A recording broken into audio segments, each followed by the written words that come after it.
నల్లేరండి తెలుసు కదా మీ అందరికీ. నల్లేరు తీసుకొచ్చి ఇలా వేసా, ఇంట్లోకి తీసుకెళ్ళి బయట ఇంటి ముందే వేసాను.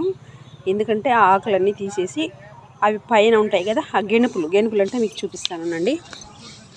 ఈ గేడ్లు ఉంటాయి కదా, ఈ గేడి ఇటు సైడ్ 4 సైడ్లు గేడ్స్ ఉంటాయి కదా, ఇవన్నీ చెక్కేసేయాలి. చెక్కేసి ఇవి చిన్న చిన్న ముక్కలుగా తీసుకొని కట్ చేసుకొని బాగా నీట్గా వాష్ చేసేసి అప్పుడు తీసుకోవాలి. ఈ పచ్చడి చేసుకొని తినడం వల్ల ఇండైజెషన్ ప్రాబ్లం ఉన్న తర్వాత ఫీవర్ ఉంటుంది కదా, ఫీవర్కైనా లేకపోతే జ్వరం వచ్చి బాగా నోటికి రుచి తెలియకుండా పోతుంది కదా, నోరు టేస్ట్ లేకుండా ఉంటుంది, టేస్ట్లెస్ ఉంటుంది కదా నాలుగుకి, అలాంటప్పుడైనా చాలా బాగా పనిచేస్తుంది. చాలా హెల్త్ ఉపయోగాలు ఉన్నాయి దీనివల్ల. దీని ద్వారా ఎన్ని ఆరోగ్య ప్రయోజనాలు ఉన్నాయంటే